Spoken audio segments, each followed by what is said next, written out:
Hello नमस्कार, मैं हूं दीपक और आप देख रहे हैं डीएसके टॉक्स। मैंने कल जो रिव्यू डाला लॉकअप का, वहां मैंने थंबनेल में लिखा था कि सब कुछ स्क्रिप्टेड है लॉकअप के अंदर। एंड कल रात के एपिसोड में जिस तरह से एक्टिंग हो रही है, जिस तरह से प्रिंस नरूला की एंट्री हो रही है, प्रिंस नरूला बात ही बात में बोल देता है कि शो एक्सटेंड होने वाला है और कंगना बोलती है कि सिर्फ 3 वीक बचे हैं, कुछ एक्सटेंड नहीं होगा, जबकि घर के अंदर 10-12 लोग भरे हुए हैं और सिर्फ 3 वीक बचे हैं। तो ज्यादातर चांसेस हैं कि ये लोग शो को एक्सटेंड कर सकते हैं। और जिस तरह से मुनव्वर फारूकी ने कल एक्टिंग की है, हो सकता है कई लोग कहें कि भैया तुम इतने पत्थर दिल मत बनो, उसने एक्टिंग नहीं की है।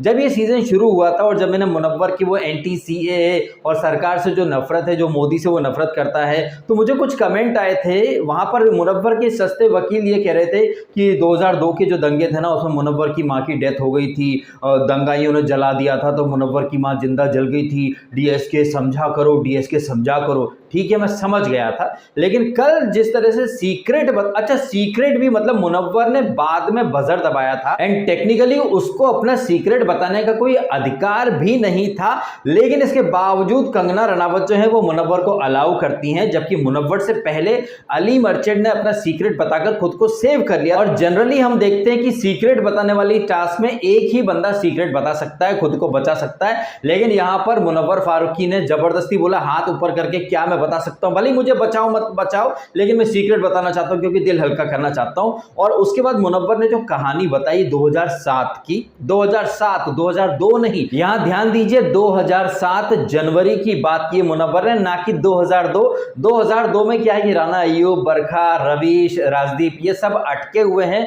उसी तरह मुनव्वर के फैंस भी 2002 में ही अटके हुए हैं। मुनव्वर खुद 2002 के दंगे का वो लेकर के खड़ा हो गया था कि मेरे तो डॉक्यूमेंट जल गए ये वो।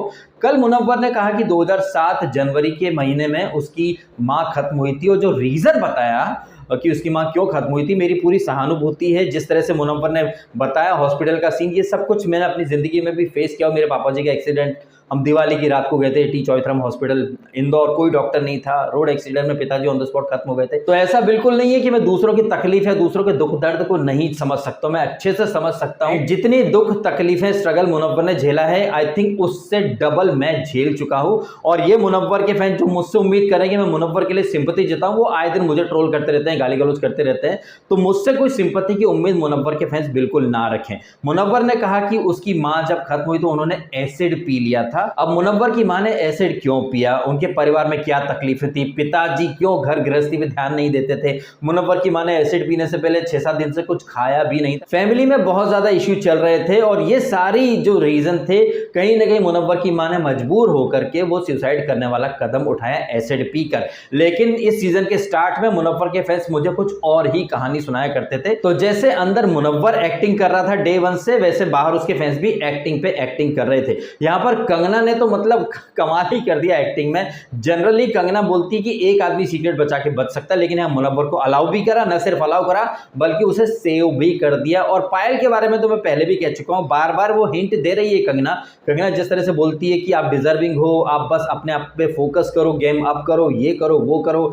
एक चीज मुझे बहुत अच्छी लगी कि ये जो घर वाले जितने प्लान करते हैं, कंगना आके गेम पलट देती है। घर वाले प्लान कर रहे थे अब इसको बचाएंगे उसको बचाएंगे, यहाँ कंगना ने उल्टा ही गेम कर दिया। चलो आप लोग डिसाइड करो, को कैदी को बचाने कौन जाएगा, सीक्रेट बचाने कौन जाएगा, जजमेंटल जनता के बीच में कौन जाएगा, कंगना किसको बचाए किसको ना बचाए, इसका फैसला आप सब करो। तो यहां पर हमने ये सब ड्रामापंती देखी। शिवम को कैदी ने बचा लिया, पायल को और इसको जीशान को तो कंगना ने बचा लिया, अंजलि को भी बचा लिया, और मुनव्वर सीक्रेट की वजह से बच गया, जबकि सीक्रेट की वजह से एक्चुअली एक ही बचता है, और अली मर्चेंट ने अपनी वो तलाक की कहानी सुनाकर खुद को बचा लिया। इसके अलावा इस एपिसोड में चर्चा करने के लिए कुछ भी नहीं था। बहुत ही बचकाना और बहुत ही फालतू वाली हरकतें हो रही थी वहां कंगना अपना अलग ही पीपड़ी बजाना शुरू कर चुकी थी। हिट शो है हमारा, ये शो है हमारा, हमारे शो का कंपटीशन सिर्फ हमारे शो से होगा, हमारा विनर होगा बैडेस। बैडेस का मतलब एंड में वो शिवम और हजमा क्या बोलते हैं, बैडेस मतलब गंदे पिछवाड़े वाला। सो एक तरफ तो कंगना बार बार अत्याचारी खेल, बैडेस, ये वो, बैडेस का मतलब जो इमोशन लेस हो, लेकिन यहाँ पर इमोशनल स्टोरी सुनाने वालों का बैडेस बोल देते हो। मुनव्वर आप बहुत बैडेस हो जो आपने अपना सीक्रेट रिवील करा। सीक्रेट रिवील करने का टाइम तो चला गया था, लेकिन आपने जबरदस्ती पब्लिक पर वो थोप दिया है ये सीक्रेट की नौटंकी और ये सब। मुझे सब एक्टिंग लग रहा है, क्योंकि वहां पर मुनव्वर ना सिर्फ घर वाले बल्कि बाहर पब्लिक को भी चूतिया बना रहा है, और अंदर तो पायल फिर से चूतिया बन गई और सारे घर वाले मुनव्वर की बातों में आ गए। जबकि मुनव्वर क्या है कैसा है ये मैं अच्छे से जान चुका हूं, उसको पूरा उसका मैंने एक्सरे कर लिया है। वैसे यहां पर प्रिंस नरूला की भी एंट्री हो गई। प्रिंस नरूला जो कि कहने को प्रिंस है, लेकिन यहां एकता कपूर का गुलाम बन करके आ गया।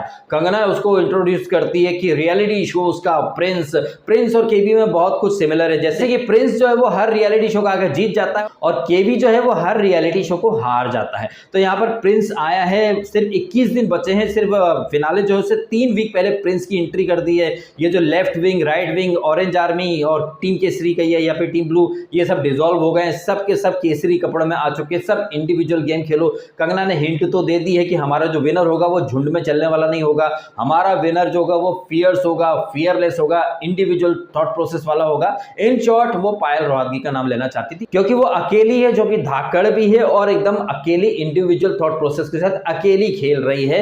वहीं अंजलि, पूनम, सायशा, इनके लिए वो झुंड वाला और मुनव्वर के लिए भी झुंड वाला वो टर्म यूज करा था कि विनर जो होगा वो झुंड में चलने वाला नहीं होगा। और अब सिर्फ 3 वीक बचे हैं ऐसा बोलकर वो चली गई। But at the same time ये लोग प्रिंस नरूला को लेकर के आते हैं। फ्लो में वो बोल देता है कि मेकर्स ने कहा है कि ये शो एक्सटेंड हो सकता है।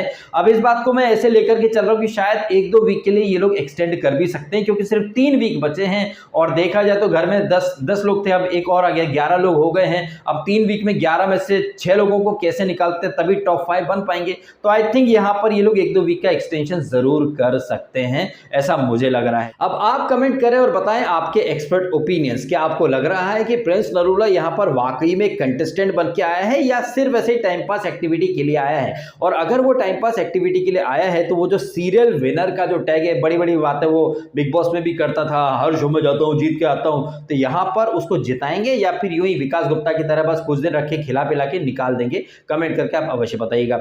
मुनव्वर की ये जो कहानी है इस पर आपको कितना यकीन हो रहा है? मैं तो यही मान करके खुश हो रहा हूं कि यहां पर मुनव्वर ने मोदी को ब्लेम नहीं किया, अदरवाइज वो यहां पर भी ब्लेम कर देता कि मोदी सरकार की वजह से उसकी मां की डेथ हो गई है। एंड जिस तरह से जीशान भी बहुत ही ज्यादा ओवर ड्रामेटिक अंदाज में रोना शुरू कर रहा था, यहाँ पर कंगना का भी थोड़ी देर के लिए पोपट हो गया था। जैसे कंगना कह रही थी ना जीशान और मुनव्वर दोनों को कि आपने गट्स है, आप अपनी स्टोरी शेयर कर पाए, आप दोनों ने खुद को अपने पिता से डिटैच कर लिया। यही नहीं, बड़बोली कंगना ने अपने भी एग्जाम्पल दिए कि उसने भी अपने पिता के साथ काफी ज्यादा 36 का आंकड़ा लेकर के चलती थी, ये वो टीनेजर थी, पिताजी बहुत धौंस जमाया करते थे, ये वो। तो पिताजी के खिलाफ तो इसने वैसे भी कुछ ट्वीट वगैरह किए ही थे पहले, लेकिन यहां पर कंगना का पोपट हो गया क्योंकि जीशान ने 1 सेकंड में बोल दिया, no I want to clarify something, it was not my dad is my hero and the dialogue that I said in Bigg Boss OTT grand premiere, come on man let's just do it. So Kangana ma'am, don't say anything about my dad because my dad is my hero, Kangana ma'am,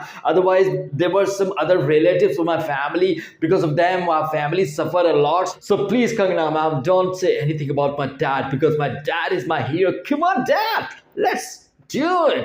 लेकिन जिस तरह से ये पायल और ये पूनम और सायशा इतना रो रहे थे और वो टिकटॉक की मुजरा गर्ल, बाप रे बाप, उसको तो मतलब बोला ही क्या जाए यार। इसका एक वीडियो देखा मैंने, मतलब ऑनलाइन आप देखते सामान और डिलीवर क्या होता है। मुझे तो आश्चर्य हो रहा भैया कि इसकी फैन फॉलोइंग बढ़ कैसे रही है। अब तो लोगों को इसकी असली सूरत भी दिख गई बगैर मेकअप वाली, कि कैसी दिखती थी कैसी एक्चुअल में दिखती है।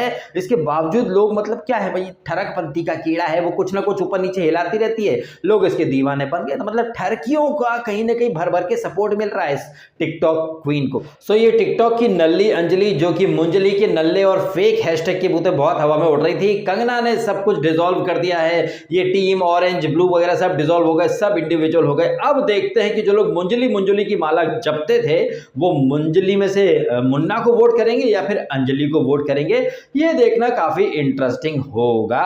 वहीं मुंजली के साथ साथ एक और हैशटैग था, मुस्तायशा आइला कमला पे हमला, मेरा मुन्ना रो मत, तेरे दुख की कहानी सुनकर मेरे ऊपर हमला हो गया है मेरा मुन्ना। अब ये मुसाइशा की साइशा भी इंडिविजुअल कैसे खेल पाएंगी, क्योंकि बहुत जोर से इन्होंने जश्न मनाया था, उस अंदाज में हाथ ऊपर करे थे, ये वे विल गो इंडिविजुअल हमला करेंगे, ओ माय गॉड। अब देखना इंटरेस्टिंग होगा कि ये इंडिविजुअल गेम होने के बाद खुद को my dear sister let's go solo, ये पीपड़ी सोलो की बहुत बजाई थी पूनम द पांडे ने, लेकिन वो सोलो खेल नहीं पाई। अब वो कैसे सोलो खेल पाती हैं या नहीं खेल पाती हैं ये देखेंगे हम लोग। और ये सीजन एक्सटेंशन का जो झुनझुना ये पकड़ाया है या फिर ये बजाया है प्रिंस नरूला ने, सीजन एक्सटेंड होता है या नहीं होता ये देखेंगे हम लोग। और बड़ बोली कंगना का बड़ बोला हुक्म का इक्का, यानी कि Prince the Narula serial winner की तख्ती पकड़ के आया है। अब ये विनर बनेगा या किसी और को विनर बनाने आया है ये हम देखेंगे आने वाले दिनों में। कहने को प्रिंस है, लेकिन आते से ही मुनव्वर के चरणों में एकदम से लौट गया है, चमचा बनने की कगार पर जा चुका है। हालांकि इसको प्रिंस को काफी नॉलेज है, एक्सपीरियंस है रियलिटी शोज का। अब ये किस तरीके से अपनी जर्नी यहाँ पर दिखाता है ये देखना इंटरेस्टिंग होगा। अभी तो जैसा कि शिवम और केवी कह रहे थे और पायल भी कह रही थी कि ये प्रिंस वगैरह ये सब बहुत बड़ी बड़ी बातें करता है। वो पायल ने प्रिंस ने संग्राम के बारे में भी कुछ बात वगैरह की। अब देखते हैं कि प्रिंस यहाँ पर कौन सी स्क्रिप्ट को इंप्लीमेंट करने के लिए आया है, जिसे मेकर्स ने बहुत कुछ सोच समझ के सिखा पढ़ा के भेजा तो जरूर होगा। तो प्रिंस नरूला किस तरीके से गेम खेल सकता है, क्या वो वाकई में एज अ कंटेस्टेंट बन के आया है या सिर्फ एक ट्रबल मेकर बन के घर वालों को जगाने के लिए आया है, ये हमें एक दो दिनों में पता चल ही जाएगा।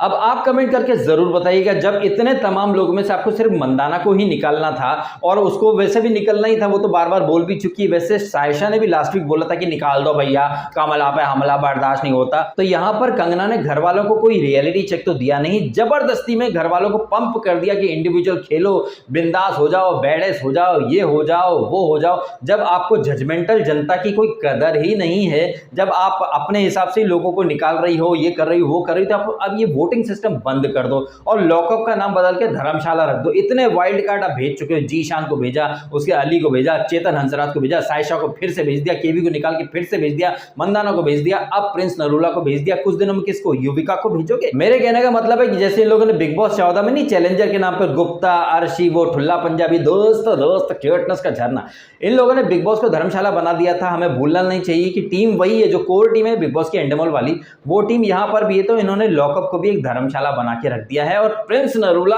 को यहाँ पर एक चैलेंजर ट्रबल मेकर के तौर पर भेज दिया, जबकि आते से ही वो तलवे चाटने लग गया है मुनव्वर फारूकी के। क्या कहना आपका, कमेंट करके अवश्य बताइएगा। आपने समय निकालकर ये वीडियो देखा, आपका बहुत बहुत धन्यवाद। Thank you so much.